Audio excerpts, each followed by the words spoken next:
거룩하고 복된 주일, 주님 앞에 나오신 우리 동북교회 모든 성도님들을 축복합니다. 지난 주일 마태복음 4장의 말씀을 함께 나누면서 예수께서 성령에 이끌려 광야로 나가 시험을 받으신 것처럼 우리도 거친 광야와 같은 인생, 사단 마귀로부터 오는 시험을 받을 수 있다고 했습니다. 그때 사단이 육신의 배고픔을 채우라고 예수님을 시험했지만 예수님은 단호히 사단의 요구를 거절하시면서 사람이 떡으로만 살 것이 아니요 말씀으로 살리라 하시며 시험을 이기셨습니다. 또한 마귀는 다시 한번 예수님을 시험하려고 예수님을 성전 꼭대기로 데리고 올라가서 여기서 뛰어내려 보라고, 그러면 내가 하나님의 아들인 것이 증명될 게 아니라고 그렇게 이생의 자랑을 하도록 시험했습니다. 이번에도 예수님은 주 너의 하나님을 시험하지 말라는 말씀으로 사단의 유혹을 이기셨죠. 마지막으로 사단은 예수님께 자신에게 엎드려 경배하면 천하 만국을 다 주겠노라고 그렇게 거짓으로 유혹했을 때 예수님은 또 다시 한번 말씀으로 사단을 물리치셨습니다. 이처럼 우리가 사는 세상은 사단의 끊임없는 유혹과 시험이 있는 것이지요. 특별히 사단 마귀는 우리가 가장 힘들 때, 광야에 있을 때, 배고플 때, 가진 것이 없을 때, 주변에서 날 돕는 이가 없을 때 우리에게 다가와 하나님을 부정하라고 합니다. 그러면서 우리가 정말 갖고 싶은 돈과 재물과 사람을 주겠노라고, 명예와 권력과 영광을 다 주겠노라고 유혹하면서 우리를 넘어뜨리려고 한다는 거죠. 여러분, 그럴 때 우리가 사단 마귀에게 넘어가게 되면 우리는 세상에서 물질의 노예가 되고 죄의 종노릇하며 살게 될 겁니다. 그래서 행복하고 싶었는데 실상은 행복하지도 않고 죄의 굴레를 반복하는 불행한 인생을 살게 되면서, 그렇게 우리는 예수 그리스도의 이름의 능력으로 모든 사단 마귀와 세상의 유혹을 물리쳐야 한다고 했습니다. 더불어 광야와 같은 자리에 있을 때 오히려 주님을 만나는 은혜의 시간이 될 수 있음을 깨닫고 더욱 주님을 간절히 찾고 부르짖는 자, 그래서 하나님이 날 향해서 사랑하는 자요 기뻐하는 자라 하시는 그 음성을 듣게 될 것이라고 우리는 지난 주일에 말씀을 함께 나누었습니다. 그렇다면 여러분은 지난 한 주간 광야와 같은 세상에서, 그 파도가 몰아치는 풍랑이는 바다와 같은 세상에서 육신의 정욕과 이생의 자랑과 안목의 정욕을 이기며 승리하셨습니까? 아니요, 나는 승리하지 못했습니다 라고 말할 수도 있겠지만, 아니요, 나는 아무것도 한 게 없어요. 사단을 만나지도 않았고 큰 어려움도 시험도 없었습니다. 그래서 죄를 짓지도 않았어요. 이렇게 말씀하시는 분이 계시다면 그런 분들에게는 제가 다시 한번 묻겠습니다. 그럼 여러분은 지난 한 주간 가정에서, 직장에서, 그리고 만나는 모든 사람들 가운데 기뻐하고 감사하고 사랑하며 사셨습니까? 예수님처럼 날마다 기도와 간구로 하나님과 동행하는 삶을 살아내셨습니까? 여러분, 우리가 큰 환난과 고통이 있어야만 사단 마귀가 우리를 흔들고 괴롭히는 게 아니라는 겁니다. 우리의 일상을 그대로 유지하면서 사는 것이 행복이라고 그렇게 착각하게 만드는 것 또한 사단의 계략이란 말입니다. 왜냐하면 우리가 성령에 이끌려 광야로 나가서 하나님을 만나는 것을 사단이 가장 싫어하기 때문이에요. 그래서 사단은 우리가 현실에 안주하는 것이 행복이라고 착각하게 만든다는 겁니다. 내가 아무런 불편함이 없으니 기도하지 않고 말씀 읽지 않도록 하고 예배하지 않도록 해서, 그래서 더 큰 믿음을 갖지 못하게, 하나님이 계획하시는 큰 사역의 현장으로 나아가지 못하게 하는 것, 여러분, 이건 또한 사단의 역사임을 믿으시길 바랍니다. 예, 다시 한번 힘을 내서 예수님처럼 말씀을 사모하시고 기도와 간구로 승리하시는 여러분 되시기를 소망합니다. 오늘 본문에서 예수님이 제자들을 부르신 이유도 동일합니다. 현실에 안주하면서 세상에 속한 자가 아니라 나 스스로를 돌아보고 내가 누구인지, 내가 이 땅에 왜 태어났는지, 내 인생의 목적이 무엇인지 깨닫고 세상에서 행복한 자가 아니라 하늘에 속한 자, 구원의 기쁨으로 살아가는 자가 되라는 그런 이유로 제자들을 부르셨어요. 오늘 본문 말씀에서 예수님은 갈릴리 해변으로 가셨다고 합니다. 갈릴리 바다는 정확하게는 바다가 아니고 큰 호수였죠. 그래서 바다 물고기가 아니라 민물고기를 잡는 어부들이 그곳에 있었는데요. 말씀에 등장하는 베드로와 안드레 그리고 야고보와 요한이 바로 이곳에서 고기 잡이를 하며 살아가는 어부였습니다. 그리고 갈릴리가 어떤 지방이냐 하면 유대인들이 사마리아 다음으로 무시하고 천하게 여기는 지방이 바로 갈릴리 지역이었어요. 과거에 이스라엘 북방 나라 시리아나 레바논, 아수르에서 침입해오면 이스라엘 북쪽에 위치한 갈릴리 지방이 가장 먼저 침략을 당했습니다. 그러다 보니까 이방인들과 국제 결혼도 많이 하고 이방 문화와 종교가 뒤섞여 남쪽의 유대인들이 보기에는 진짜 유대인으로 보기에는 어려운 혼혈 민족이었다는 겁니다. 그래서 갈릴리에 사는 사람들은 차별 대우를 받았고 배우지 못하고 가난한 사람들이 살던 곳이 바로 갈릴리 지방이었어요. 예수님은 그런 곳으로 제자들을 찾으러 가셨고 베드로를 비롯해 12명을 제자로 부르셨습니다. 그런데 당시에는 선생님이 제자를 부르는 것이 아니라 제자가 스승을 선택하고 존경하는 랍비를 찾아가서 수업료를 내고 율법을 배우는 게 일반적이었어요. 본문의 예수님처럼 스승이 직접 제자들을 찾아가 불러오는 방식은 매우 이례적인 일이었습니다. 그러니까 본문에서 예수님은 유대인들이 잘 가지 않는 곳으로 가서 가난하고 배우지 못한 자들을 골라서 그들이 먼저 요청한 것도 아닌데 제자로 콕 집어서 선택하시고 부르셨다는 겁니다.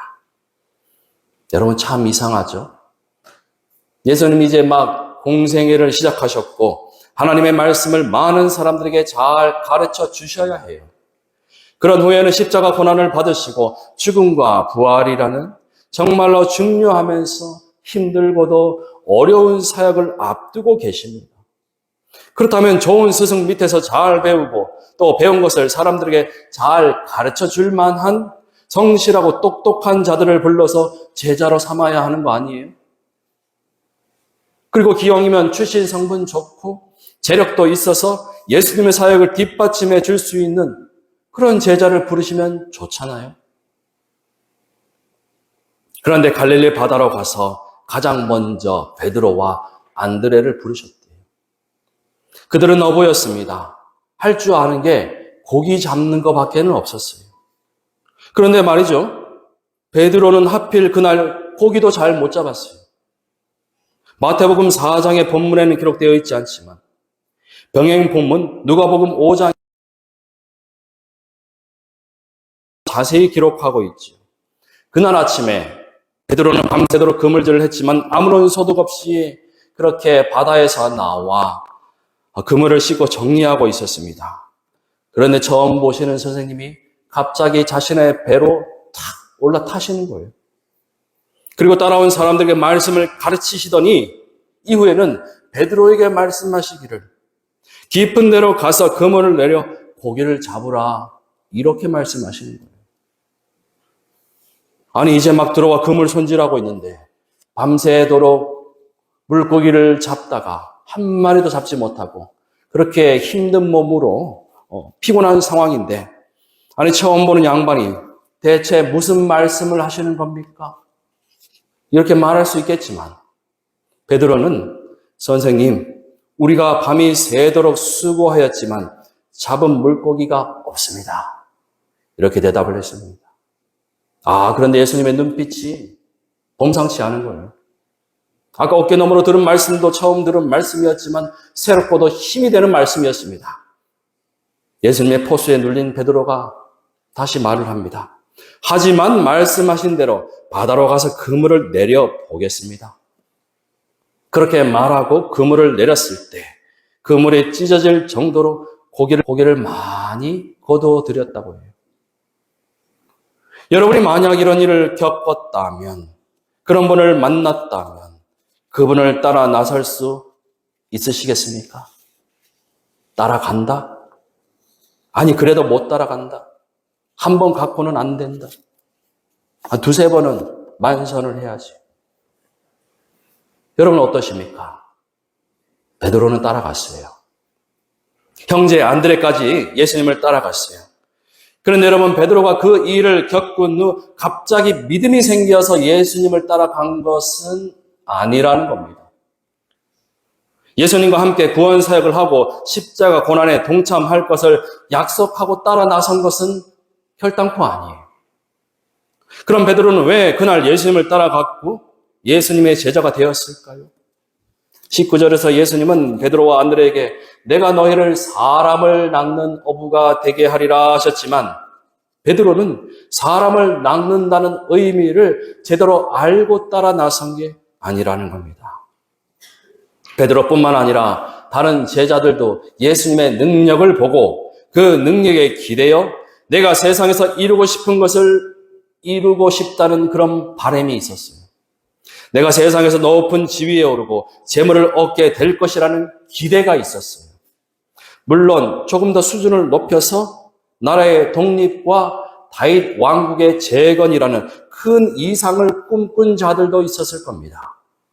하지만 그 모든 기대와 바람은 예수님이 가시는 길과는 전혀 다른 것이었죠. 그럼 예수님이 가시는 길, 예수님이 말씀하신 그 사람을 낚는 일은 무엇입니까? 죄인을 구원하는 것이죠. 갈릴리 바다와 같은 세상에 태어나서 이리저리 헤엄치며 살다가 사단 마귀가 던지는 시험에 걸려서 죽어가는 물고기 같은 그런 인생들을 살리는 일이 바로 예수님이 가시는 구원 사역이지 않습니까? 그런데 여러분, 오늘 우리에게 주신 말씀은 단순히 예수님이 베드로와 안드레 그리고 이어서 등장하는 야고보와 요한을 제자로 부르신 이야기, 그물이 찢어질 정도로 고기를 많이 잡았다는 소설 같은 이야기를 들려주면서 우리를 놀라게 하고 우리에게 흥미와 재미를 주려고 기록한 말씀이 아니에요. 그럼 마태복음은 왜 예수님이 제자들을 부르신 이야기를 기록했고 하나님은 왜 오늘 우리에게까지 이 말씀이 전해지고 읽도록 하셨을까요? 가장 먼저는 예수님이 베드로를 부르신 것처럼 오늘 우리도 제자로 부르셨다는 겁니다. 하지만 우리도 베드로처럼 예수님의 제자가 될 능력도 자격도 없는 사람이잖아요. 몇 해 전에 어느 집사님께 권사 직분을 권면해 드렸더니 목사님, 저는 아직 권사가 될 마음의 준비가 되어 있지 않습니다. 권사를 받을 자격도 없습니다. 그래요, 맞습니다. 그 집사님은 권사가 될 자격이 없어 보였어요. 주일 예배는 나오셨지만 기도 생활을 온전히 하지 않으셨어요. 새벽 기도회는 물론이고 수요 예배, 금요 기도회도 나오지 않으셨어요. 교회 봉사도 시간이 있으면 하고 사회에서 하는 교양 수업이나 학부모 모임에 더 우선으로 나가는 그런 분이셨어요. 제가 보기에는 자격도 없고 믿음도 없어 보였는데 하나님 보시기에는 오죽하셨겠어요.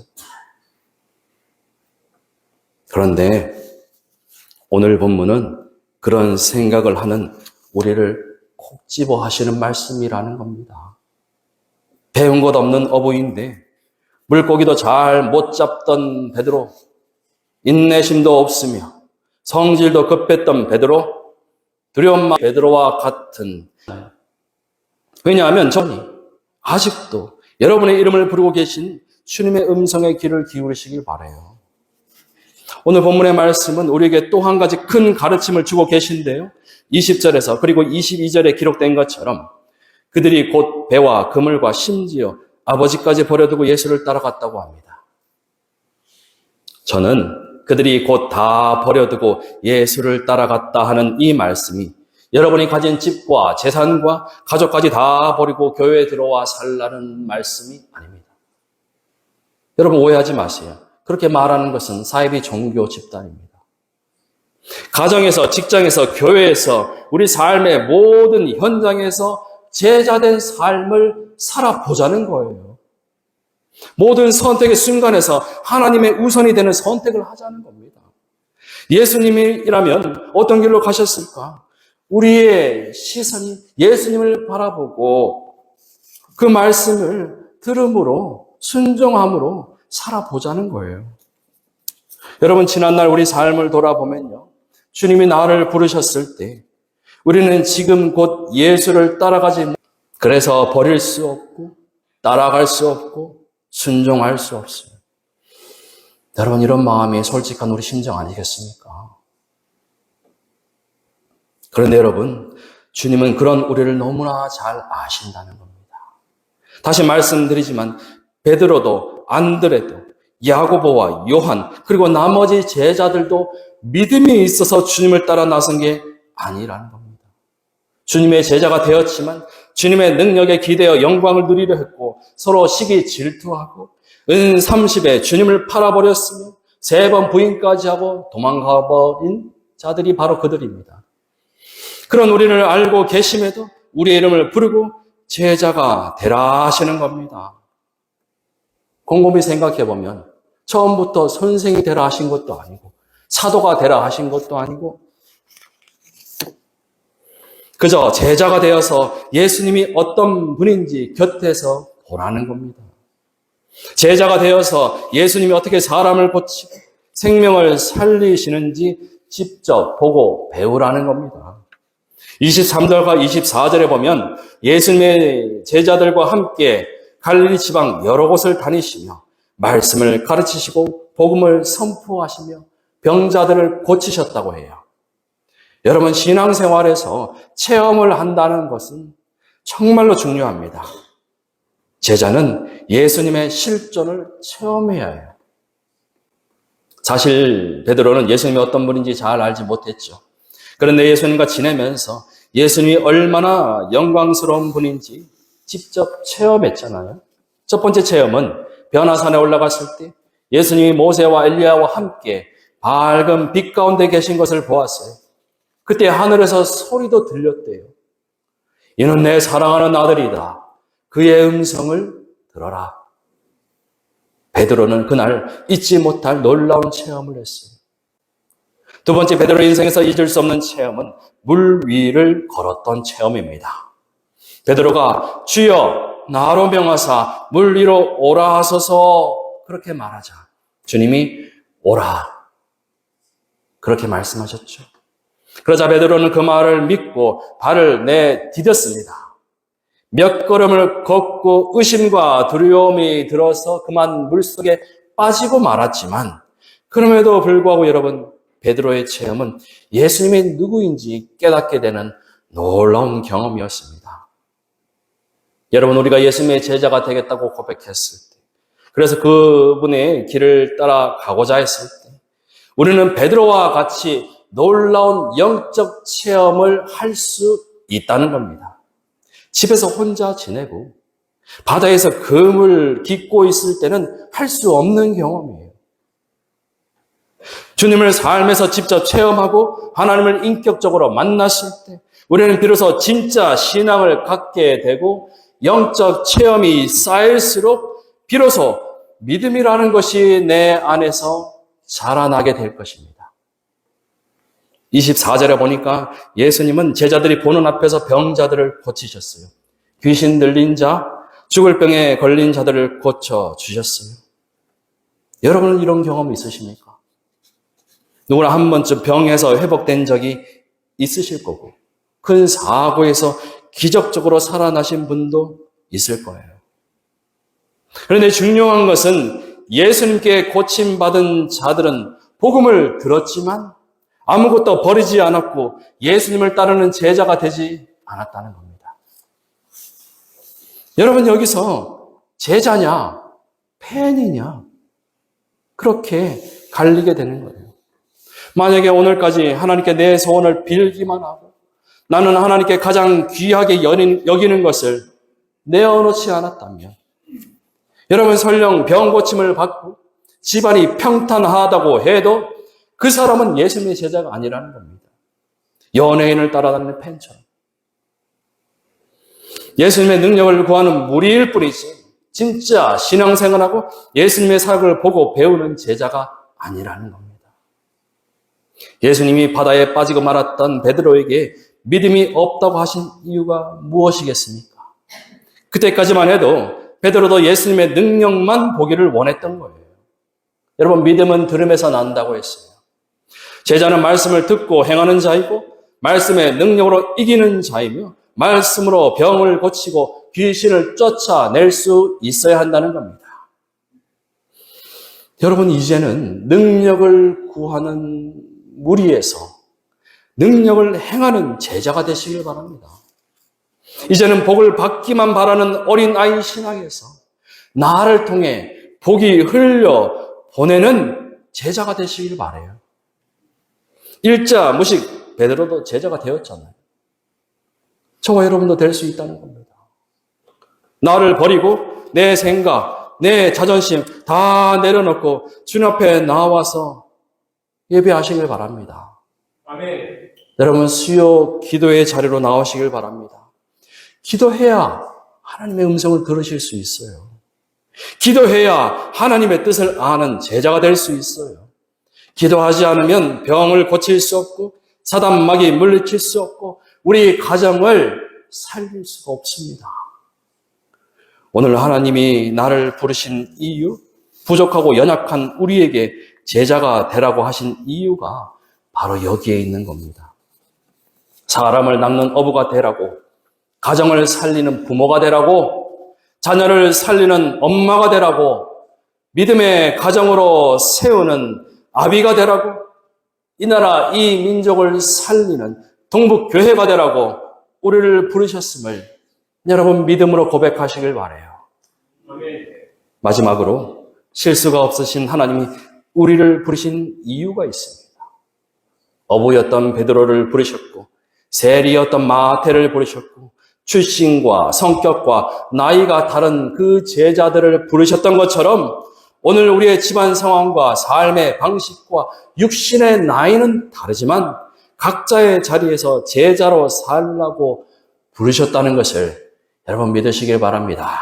아멘. 할 수 없다고, 나는 못한다고 그렇게 말하지 마시고 말씀에 순종하시고 더 기도하시고 더 사랑하시길 바라요.